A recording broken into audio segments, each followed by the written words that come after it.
Friends Technos 1906కి అందరికీ స్వాగతం. మీరు డేట్ వచ్చేసరికి ఫిబ్రవరి 11, 2025, టైం వచ్చేసరికి 4 PM అవుతుంది. ఇప్పుడు వరకున్న న్యూస్ అయితే అవి. ఫస్ట్ వచ్చేసరికి మోటోరోలా నుంచి మోటోరోలా రేజర్ సిరీస్ నేమ్ మార్చబోతున్నట్లయితే రూమర్స్ వస్తున్నాయి. నార్మల్గా వీళ్ళు రేజర్ 50 అల్ట్రా అని చెప్పేసి ఫ్లిప్ ఫోన్స్ తీసుకొస్తూ ఉంటారు కదా. ఇప్పుడు అవి నెక్స్ట్ జనరేషన్ నుంచి ఇయర్ పేరుతో పిలవచ్చు అని రూమర్స్ వస్తాయి. అంటే రేజర్ 2025, రేజర్ 2026 ఇట్లా వెళ్ళొచ్చు అని చెప్పేసి వినిపిస్తున్నాయి పేర్లు. లేకపోతే రేజర్ 60 అల్ట్రా ఇట్లయినా రావచ్చు. సో నిన్నే ఈ లీక్స్ కూడా బయటకు వచ్చినాయి. గీక్ బెంచ్ స్కోర్ కూడా బయటకు వచ్చింది. ఇవి 80 లీడ్ ప్రాసెసర్తో టాప్ మోడల్ అయితే వస్తుంది.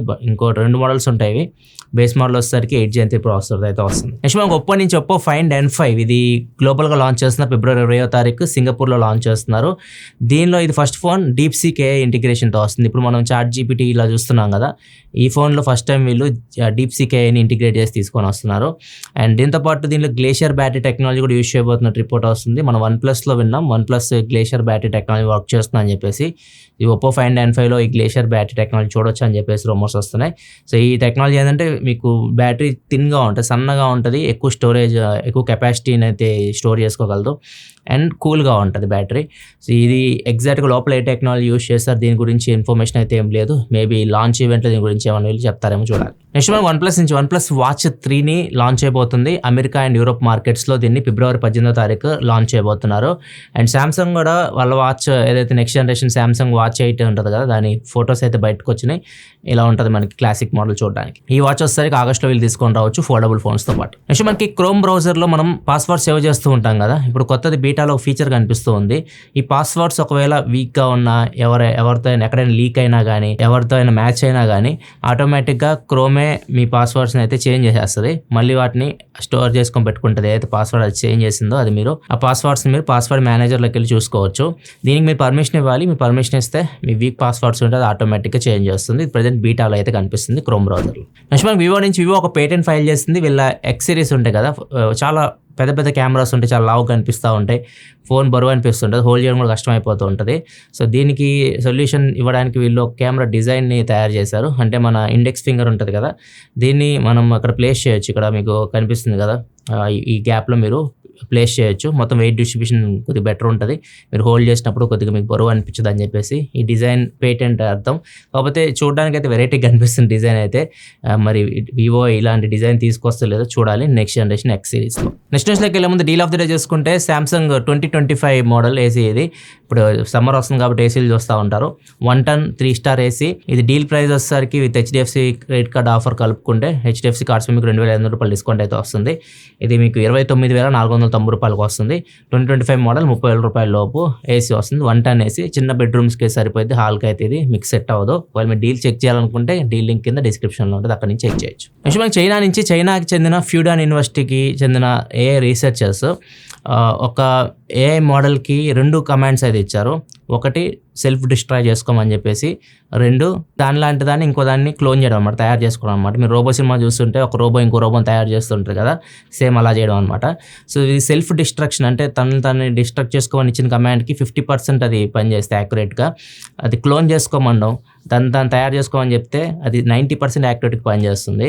సో ఫ్యూచర్లో ఇది చాలా ప్రమాదకరమైంది. AI తన మోడల్ని అదే తయారు చేసుకుంటూ వెళ్తుంది అండ్ ఇది ఫ్యూచర్లో చాలా ప్రాబ్లమ్స్ క్రియేట్ చేసే అవకాశం అయితే ఉంటుంది. సో AIని మనం ఎక్కువ తీసుకెళ్లకుండా కొద్దిగా స్టాప్ చేయడం మంచిది అని చెప్పేసి ఈ యూనివర్సిటీ అండ్ రీసెర్చర్స్ చెప్తున్నారు.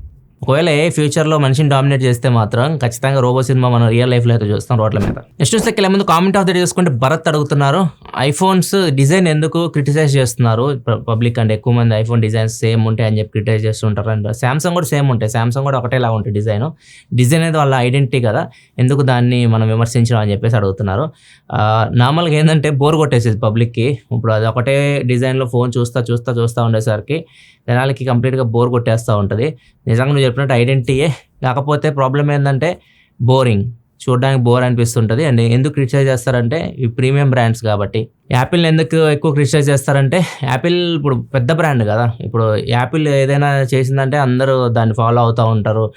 లైక్ చెప్పాలంటే పండున్న చెట్లకి రాళ్ళు అంటారు కదా, పండు ఉంటేనే మనం రాళ్ళు వేస్తుంటాం కదా చెట్లకి. సో అట్లా అన్నమాట యాపిల్. ఇప్పుడు యాపిల్ ఎక్కడికో వెళ్ళిపోయింది.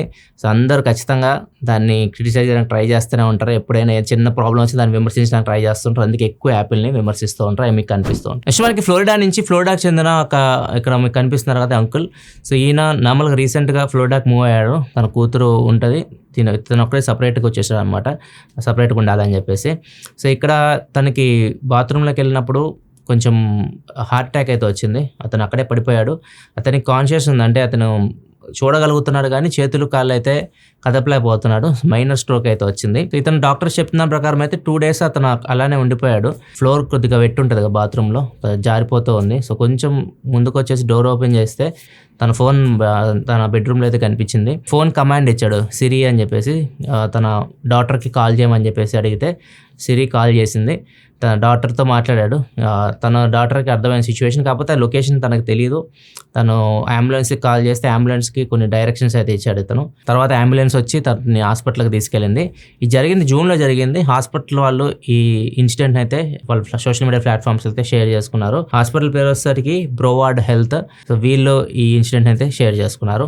సో ఇట్లా మనకి టెక్నాలజీ మనిషిని కాపాడడానికి కూడా ఉపయోగపడుతుంది. నెక్స్ట్ మరి బీహార్లో ఒక లేడీ పోలీస్ స్టేషన్కి వెళ్ళింది. నా బైక్స్ మీద చలాన్స్ పడుతూ ఉన్నాయి, ఎక్కువ వస్తున్నాయి చలాన్స్, నేను కట్టినా కానీ మళ్ళీ కొత్త చలాన్స్ అయితే వస్తున్నాయి అని చెప్పేసి పోలీసులు కంప్లైంట్ అయితే ఇచ్చింది. పోలీసులు వాళ్ళు ఇన్ఫర్మేషన్ తీసుకున్నారు, అసలు ఎవరు నువ్వు ఏందని చెప్పేసి. యాక్చువల్గా తన బైక్ వాళ్ళ భర్త వాళ్ళ ఇంట్లో అయితే ఉంటుంది. తనకి తన భర్తకి అయితే గొడవ అయితే అయింది. తను డైవర్స్ తీసుకొని వచ్చేసింది. బైక్ అక్కడే ఉంది. సో ఈమె పేరు మీద ఉంది ఆ బైక్, ఈమె పేరు మీద రిజిస్ట్రేషన్ అయ్యి ఉంది. ఈమె మీద కోపంతో వీళ్ళ భర్త ఆ బైక్ని తీసుకెళ్ళి ట్రాఫిక్ రూల్స్ని బ్రేక్ చేస్తూ ఉన్నాడు. సీసీటీవీ కెమెరా ఫుటేజ్ చూస్తే సో అతను కావాలనే రెడ్ సిగ్నల్ క్రాస్ చేయడం, ఇట్లా ఫైన్స్ అయితే వేపిస్తున్నాడు ఆ బైక్కి. అవన్నీ ఆమెకు మెసేజెస్ అయితే వెళ్తున్నాయి. పోలీసు పట్టుకొని ఎందుకు ఇలా చేస్తున్నావు అంటే, తను నా మీద ఇప్పుడు గొడవ పడుతుండేది, ఇప్పుడు వెళ్ళిపోయింది, ఇలా అయినా రివెంజ్ తీసుకోవాలనిపించింది, రివెంజ్ తీసుకోవడానికి నేను ఇట్లా చేస్తున్నా అని చెప్పి చెప్పాడు. అండ్ నెక్స్ట్ వస్తే తెలంగాణ నుంచి ఇప్పుడు సమ్మర్ వస్తుంది, అందరూ చల్లగా బీర్లు తాగాలనుకుంటుంటారు. సో మీకు బ్యాడ్ న్యూస్ అని చెప్పొచ్చు. ఎందుకంటే తెలంగాణ గవర్నమెంట్ బీర్ల ప్రైజులు 15% అయితే పెంచింది.